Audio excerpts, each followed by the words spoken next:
Eu quero convidar você, meu irmão, meu amigo, a abrir a sua Bíblia, Evangelho de Mateus, no capítulo número 5, 33 ao 37.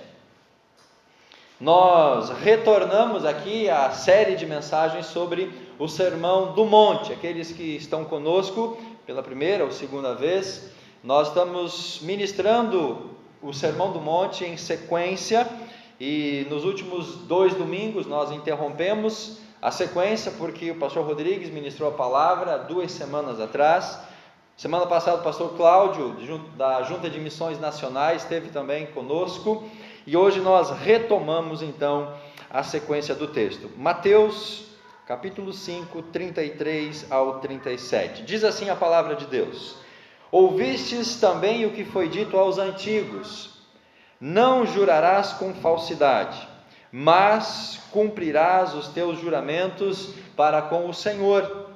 Eu, porém, vos digo, de maneira nenhuma jureis, nem pelo céu, porque é o trono de Deus, nem pela terra, porque é o estrado dos seus pés, nem por Jerusalém, porque é a cidade do grande rei. Nem jureis pela tua cabeça, porque não podes tornar branco nem preto um só fio de cabelo. Seja, porém, o vosso falar sim, sim, não, não, pois o que passa disso vem do maligno. O cristão deve ser honesto no seu falar. Quando Jesus começa o Sermão do Monte, no capítulo 5, ele está instruindo os discípulos, aqueles que iriam segui-lo. A mensagem do Sermão do Monte é voltada especificamente para os discípulos. E Jesus começa o Sermão do Monte falando sobre as bem-aventuranças, que dizem respeito ao caráter do discípulo.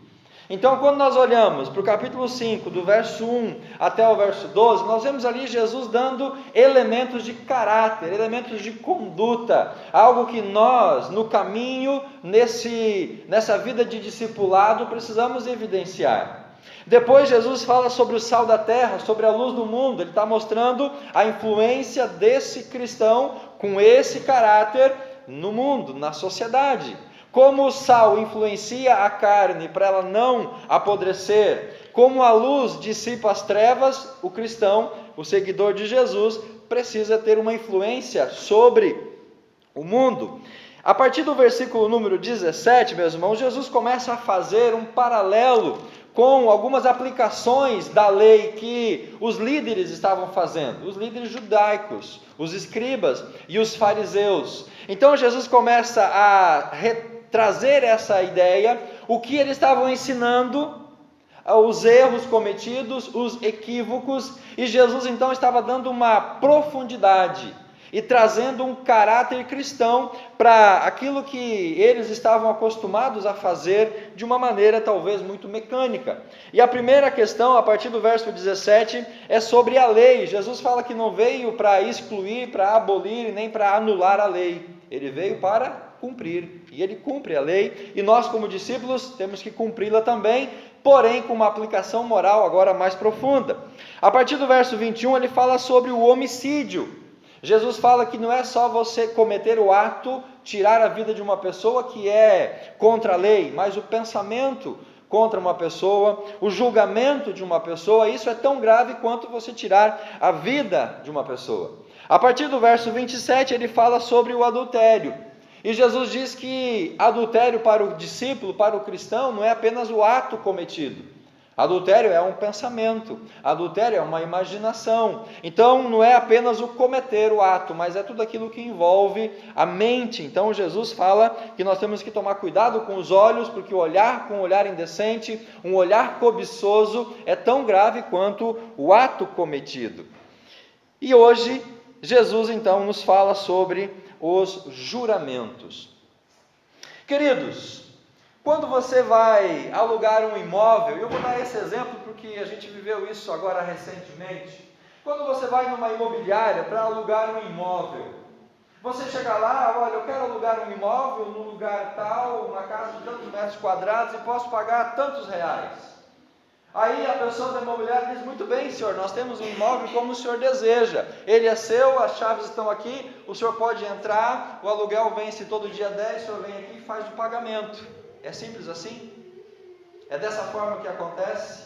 Não. Você chega lá, você precisa assinar um contrato, mas não somente assinar o contrato, você precisa reconhecer a sua assinatura lá no cartório, para ver se aquela assinatura que você colocou é de fato sua.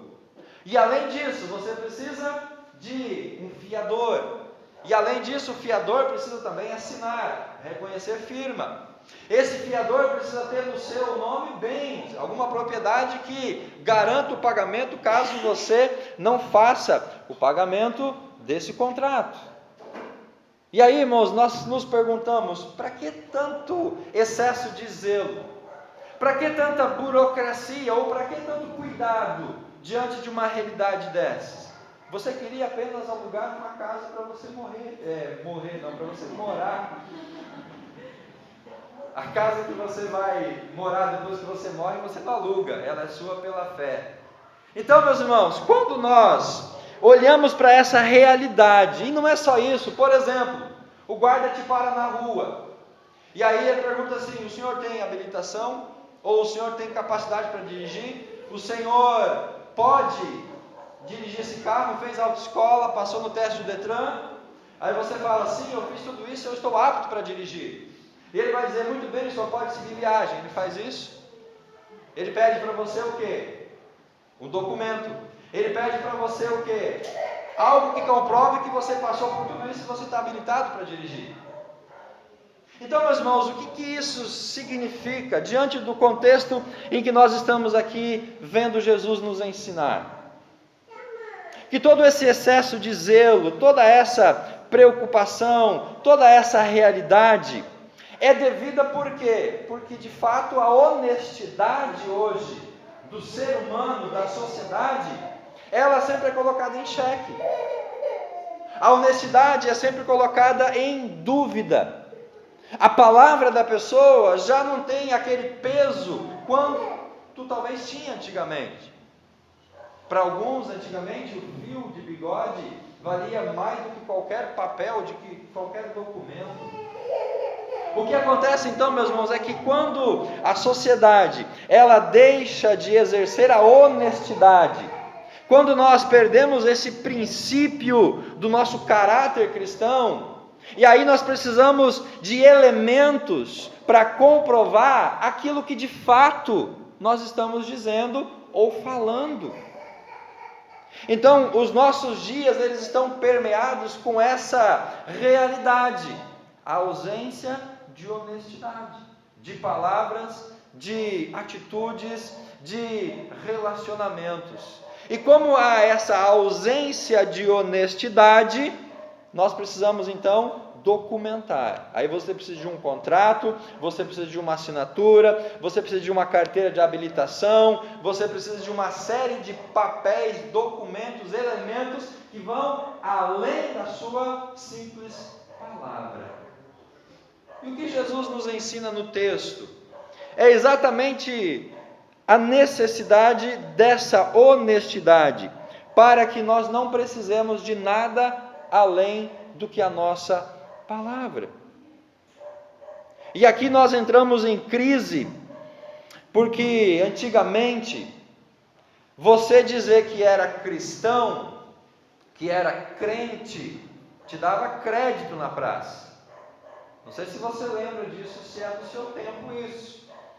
Se você antigamente, há poucos anos, dizer que era pastor, isso te dava credibilidade. Hoje em dia, se você diz que é pastor, o pessoal foge, corta, volta, passa longe. Por quê? Porque as pessoas agiram de maneira desonesta ou com a falta da verdade, e essa falta de verdade gerou esse contexto de dúvida. Hoje em dia é muito melhor, talvez, a pessoa negociar com um não crente do que negociar com alguém que é cristão. Essa ausência de honestidade tem afetado muito, não somente a igreja de Cristo, mas o próprio cristianismo. Então hoje falar de Cristo, dizer que é cristão, que você segue a Jesus, isso hoje é muito complexo porque infelizmente o povo evangélico, a igreja cristã evangélica, ela perdeu quase que a totalidade da sua credibilidade. Tanto é que hoje você precisa despregar tudo que se fala de maneira errada para depois você poder falar do amor e da verdade de Jesus Cristo. É preciso desconstruir uma série de princípios e valores que estão sendo ensinados equivocadamente para depois você construir e ensinar os princípios da palavra de Deus. E a honestidade é algo muito importante para as nossas vidas. Nós precisamos ser honestos, nós precisamos ser dignos de confiança. Se eu preciso lançar mão de algum tipo de juramento, eu estou confessando que eu sou um mentiroso e que eu vivo com uma falta de sinceridade. Quando eu preciso lançar mão de algum elemento, algum juramento, algo nesse sentido, é uma declaração de que a minha vida está em desacordo com a vontade do Senhor. O que os rabinos judeus estavam fazendo em relação aos juramentos era uma distorção das Escrituras. Eles estavam entendendo e ensinando de uma maneira equivocada, para que se tornassem mais fáceis de ser obedecida a lei e a palavra do Senhor. Então nós precisamos entender o que Jesus está dizendo aqui no texto. Verso 33, ele diz assim: olha, vocês ouviram o que foi dito aos antigos, não jurarás com falsidade. E o juramento com falsidade, para os rabinos judaicos, para os escribas e fariseus, era aquele juramento onde o nome de Deus estava envolvido. Então, se a pessoa fazia um juramento, e nesse juramento ele colocava o nome de Deus, e a pessoa não cumpria o juramento, estava jurando falso. Agora, se a pessoa fazia um juramento, mas não colocava o nome de Deus, aquele juramento poderia ser quebrado, então a sua palavra não tinha mais validade. Então Jesus cita essa questão: não jurarás com falsidade, mas cumprirás os teus juramentos para com o Senhor. Então não é só aquele juramento que envolvia o nome de Deus, não era só aquelas fórmulas que incluíam o Senhor nelas, mas toda e qualquer palavra empenhada se tornava um tipo de juramento e também precisava ser cumprido diante do Senhor. Então, se eu digo que vou fazer alguma coisa, eu estou empenhando a minha palavra, e eu preciso cumprir aquilo que eu empenhei, de acordo com a minha palavra. Eu não preciso dizer, olha, eu vou fazer isso em nome do Senhor, eu juro por Deus que vou fazer isso. Então, essa fórmula, eu juro por Deus, é um adendo que não há necessidade para nós como cristãos, se nós vivemos a honestidade. A citação que Jesus está dando aqui no texto não é da lei de Moisés, e ela não resume ideias do Antigo Testamento sobre votos. Se torna algo apenas para ilustração aquilo que Jesus está dizendo. Moisés aponta para a proibição do falso juramento e a quebra dos votos feitos diante do Senhor. Os fariseus estavam tentando limitar as proibições, afastando a atenção dos votos e da necessidade de cumpri-los. Então eles dizem assim: olha, você fez um voto? Fiz. Nesse voto que você fez, você colocou o nome de Deus? Coloquei. Bom, aí não tem jeito, eles vão ter que cumprir o voto de toda forma. Você fez um voto? Eu fiz. Mas nesse voto, você colocou o nome de Deus nele? Não coloquei. Bom, então aí você pode, se você quiser, não cumprir esse voto, porque você não colocou o nome de Deus, então ele não tem o valor que teria se tivesse o nome de Deus. Mais ou menos era isso que eles estavam ensinando para o povo. E ensinar essa metodologia, eles estavam dizendo assim: olha, não se preocupe com a sua palavra. Você pode voltar atrás, você pode mentir, você pode falar falsamente, que não tem problema se você não usar o nome de Deus. Na prática, estavam dizendo que empenhar a palavra desonestamente não era pecado. O que os fariseus e os escribas estavam ensinando era exatamente isso: olha, você pode empenhar sua palavra, mas se ela não conter o nome de Deus, você pode quebrar, e isso não tem problema, você não está infringindo a lei, você pode seguir a sua vida. E aí Jesus vai dizer que não é bem assim, de que não é apenas um juramento ou uma palavra que envolve o nome de Deus que tem que ser observado, mas tudo aquilo que nós dizemos.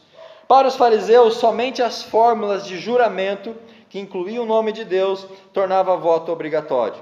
Não precisava ter tanto cuidado sobre a guarda dos votos, que não era usado o nome de Deus. Em resumo, a palavra empenhada de uma pessoa não tinha nenhum valor. E é isso que Jesus vem chamar a nossa atenção hoje. Meus irmãos, quando nós empenhamos a nossa palavra, é isso que basta diante do Senhor e para as outras pessoas. Nas coisas mais simples, nas coisas mais óbvias da nossa vida. Jesus conta uma história de 2 filhos. O pai chamou os 2 filhos e disse assim: olha, eu preciso que você, para o mais velho, vá trabalhar na minha lavoura. E o filho mais velho, ou o primeiro, disse assim: tá bom, pai, eu vou trabalhar lá na sua lavoura. Mas o que ele fez? Ele ficou de boa em casa, vendo televisão, no WhatsApp, no Facebook, ficou lá na internet e não foi trabalhar. Ele disse que iria, mas não foi. Aí chamou o outro e disse assim: ó filho, eu quero que você vá trabalhar na minha lavoura. Ele disse: pai, eu não estou afim de ir não vou ir. Depois ele se arrependeu, voltou atrás, repensou e foi trabalhar. E aí Jesus pergunta: qual dos 2 fez a vontade do pai? Aquele que disse que ia e não foi, ou aquele que disse que não ia, mas depois repensou e foi? É a palavra empenhada, meus irmãos. Quando nós empenhamos a nossa palavra, nós temos que cumpri-la. Quando você diz assim: ó amor, pode deixar que eu lavo a louça hoje, você tem que cumprir. Você empenhou a sua palavra. Quando você diz: não amor, pode ir dormir, eu vou cuidar das crianças, hoje eu dou um jeito aqui na casa, eu limpo, eu passo pano, você empenhou a sua palavra, tem que cumprir. Em tudo aquilo que nós fazemos, se no seu trabalho você disse que ia fazer alguma coisa e deixou de fazer, para Jesus isso é uma quebra da honestidade. Então, meus irmãos, tudo que nós fazemos, todos os conceitos, todas as realidades, precisam estar dentro desse contexto. Então, para nós como cristãos, não precisava exigir de nós um contrato de aluguel assinado em cartório, reconhecido firma, e com fiador e com um monte de coisa. Por quê? Você diz: não, eu quero morar nessa casa, eu vou pagar o valor, pronto, acabou. E assim em todas as outras esferas do nosso relacionamento e da nossa vida pessoal. Por que é necessário todo esse zelo? Por causa da falta de honestidade. Mateus 23:16, abra a sua Bíblia e leia comigo esse texto. Mateus capítulo 23, a partir do verso número 16. Jesus fala assim: ai de vós escribas, hipócritas, porque percorreis o mar e a terra para fazer um prosélito, e depois de ter feito vos tornais 2 vezes mais filhos do inferno do que vós. Ai de vós, guias de cegos, dizeis: se alguém jurar pelo santuário, isso não vale nada. Então jurou pelo santuário, não tem nenhum valor. Mas se você jurar pelo ouro do santuário, fica obrigado de cumprir o juramento. Insensatos e cegos, qual é maior, o ouro ou o santuário que o santifica? Também dizeis: quem jurar pelo altar, não tem nenhum valor. Mas se jurar pela oferta que está sobre o altar, fica obrigado de cumprir o que jurou. Cegos, qual é maior, a oferta ou o altar que santifica a oferta? Portanto, quem jurar pelo altar, jura por o que está sobre ele. Quem jurar pelo santuário, jura por ele e por aquele que habita nele. E quem jurar pelo céu, jura pelo trono de Deus e por quem está assentado nele. Então aqui Jesus censura esses líderes, dizendo: como assim?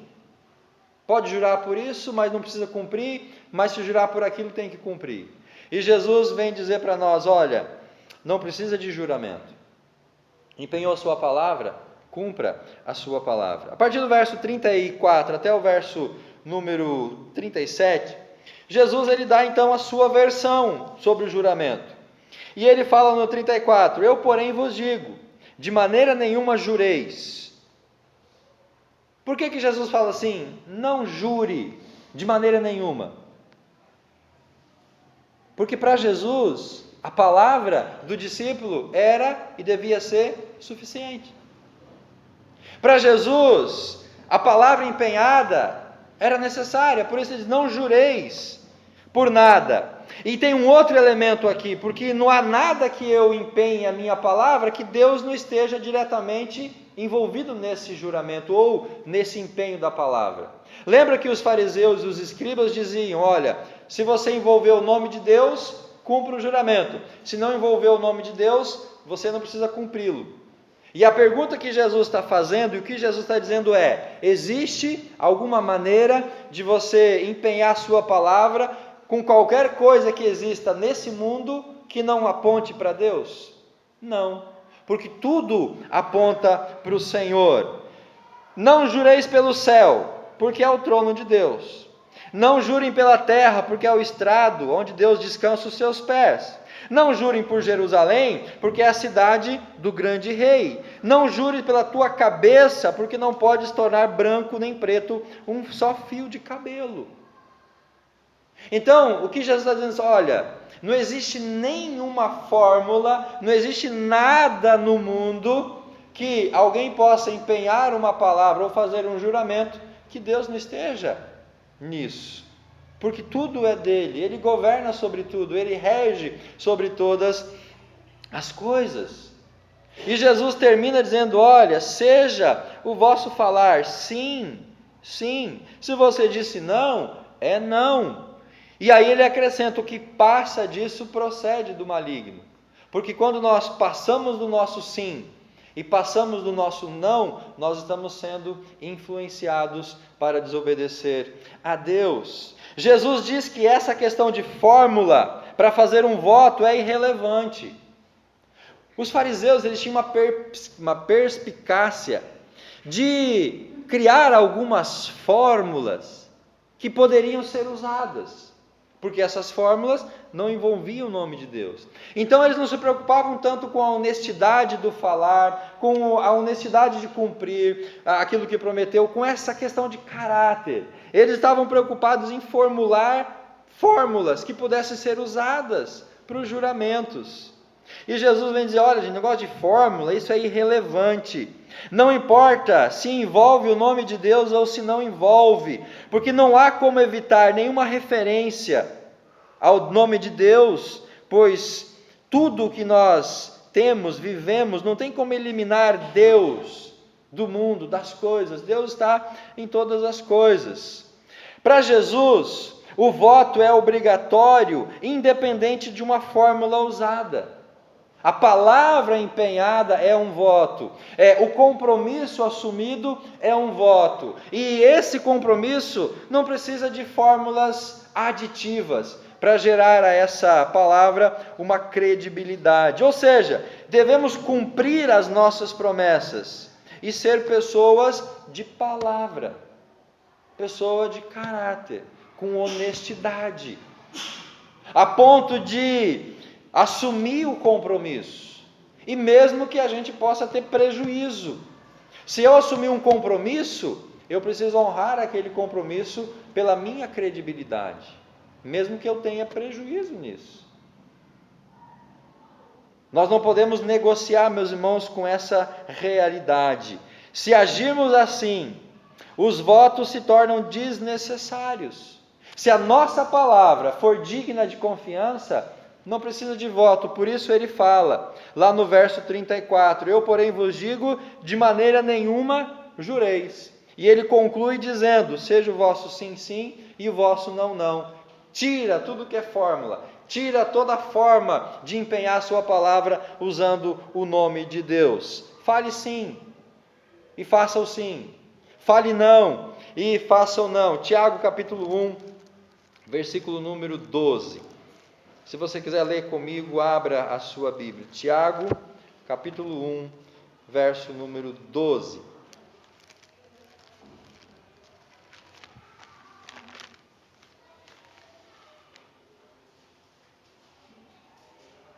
Feliz é o homem que suporta com perseverança, porque depois de aprovado receberá a coroa que o Senhor prometeu aos que o amam. Capítulo 5, versículo 12. Eu li o capítulo 1, verso 12. Capítulo 5, verso 12. Mas, meus irmãos, sobretudo, não jureis, nem pelo céu, nem pela terra, nem façais qualquer juramento, seja porém o vosso sim, sim, vosso não, não, para que não caiam em condenação. Porque se eu fizer qualquer voto, ou qualquer empenho de palavra, usando o nome de Deus, eu vou cair em condenação. E qualquer palavra que eu empenhar e eu não cumprir, eu também vou cair em condenação. Por isso Tiago diz, olha, faça o que você prometeu. Se você não vai fazer, não prometa, não empenhe a sua palavra. Assim como o divórcio é devido à dureza do coração, os juramentos também se devem à falsidade humana. Por que os juramentos? Por causa da falsidade humana. Tanto o divórcio quanto os juramentos foram permitidos pela lei. Uma forma de poder adequar esse comportamento. Nenhum foi ordenado e nenhum seria necessário se houvesse uma honestidade, uma conduta e um caráter. O autor Flávio Joséfo, ele escreve sobre os essênios, uma comunidade separatista da época de Jesus, e ele diz assim: eles são conhecidos pela fidelidade. Qualquer coisa que digam é mais firme do que um juramento. E isso, meus irmãos, poderia e deveria ser falado sobre a igreja de Jesus hoje. Eles são conhecidos pela fidelidade. Nós, como cristãos, como discípulos de Jesus, somos conhecidos pela fidelidade, pela honestidade, pela lisura, pela verdade. Temos esse status, temos ainda esta capacidade, temos essa moral. Qualquer coisa que digam é mais firme do que qualquer juramento. A nossa palavra, irmãos, vale mais que qualquer assinatura. Eu, pelo menos, penso dessa maneira. A minha palavra empenhada, ela tem que ser cumprida. Se eu assinei papel ou se eu não assinei papel. Se eu fiz algum documento ou se eu não fiz documento. Porque para Cristo o que importa é a palavra, não é o documento que nós assinamos ou não. Mas, infelizmente, nós estamos vivendo num contexto diferente disso. Eu concluo dizendo que jurar, isto é, assumir votos, é realmente uma confissão patética da nossa própria desonestidade. Quando eu preciso jurar ou assumir algum voto, eu estou confessando que eu sou desonesto, que eu sou mentiroso, que eu sou vacilão. E o que acontece com uma pessoa que age dessa forma? O que acontece? Tem uma ilustração de uma criança que saía para brincar. E de repente ela começava a gritar: socorro, socorro, socorro, tem um animal feroz querendo me pegar. Aí o pai saía correndo, chegava lá, não tinha nada, a criança estava brincando, estava enganando o pai. Isso ele fazia frequentemente, e o pai indo, até que um dia o pai se cansou, deixou de ir atrás do grito do filho, porque sempre era uma enganação. Até que de fato tinha um animal feroz. E aí o que aconteceu com o menino? O animal feroz o devorou, porque ele gritou e o pai já não acreditava mais no filho, e o pai não foi ver o que estava acontecendo, e era a realidade. Isso acontece conosco, meus irmãos. Quando nós precisamos assumir algum juramento, alguma fórmula, nós estamos dizendo: olha, minha palavra já não tem mais valor, eu sou desonesto. Jurar é demonstrar que as nossas simples palavras já não são mais dignas de crédito. Por isso Jesus, ele nos exorta contra os juramentos. Não que seja errado, mas que não é necessário, não é preciso. Como cristãos, devemos dizer o que pretendemos e devemos pretender aquilo que dizemos.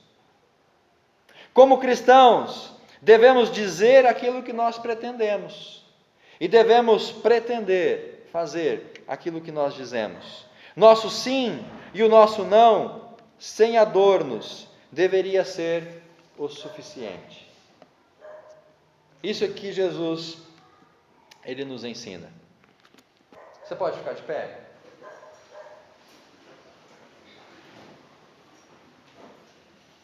Eu quero que você curve sua cabeça e reflita nessa exortação do Senhor Jesus para nós como discípulos. Meus irmãos, até que ponto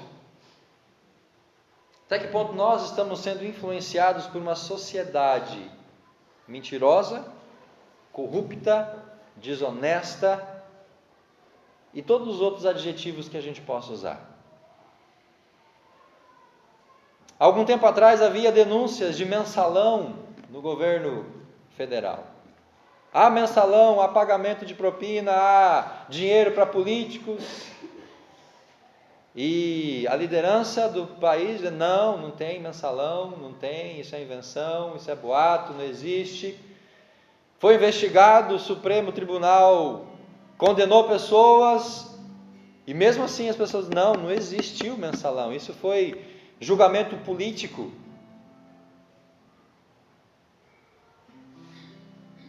Nós somos muitas vezes influenciados por essa sociedade, irmãos, por essa realidade. Lá no seu trabalho, você convive com pessoa mentirosa, pessoa que engana, pessoa que não tem credibilidade, pessoa que trapaceia. Você acaba, às vezes, sendo influenciado por isso. E se nós batemos o pé, e se nós agimos diferente, as pessoas olham para nós com desprezo.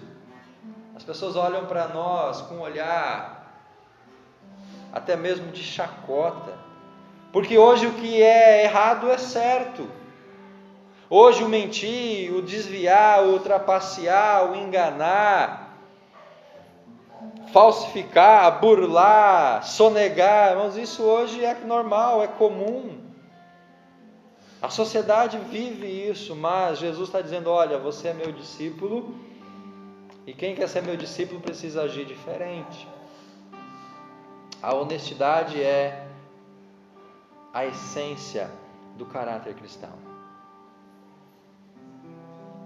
Deus, estamos na Tua presença neste momento. Queremos pedir pela nossa vida, pelo nosso caráter, pela nossa vivência cristã na sociedade. Ajuda-nos, ó Pai, a cumprir as palavras que nós empenhamos. Ajuda-nos, ó Pai, a sermos honestos, verdadeiros em tudo aquilo que nós fazemos. Ajuda-nos, ó Pai, a cumprir o Teu querer para as nossas vidas. E que o nosso sim baste. E que o nosso não também seja suficiente. Porque nós queremos ser, ó Pai, honestos, viver com honestidade diante do Senhor. Abençoa-nos nesse propósito. Essa é a nossa oração, esse é o nosso desejo, nosso compromisso diante da Tua presença. Em nome do Senhor Jesus, assim nós oramos. Amém e amém.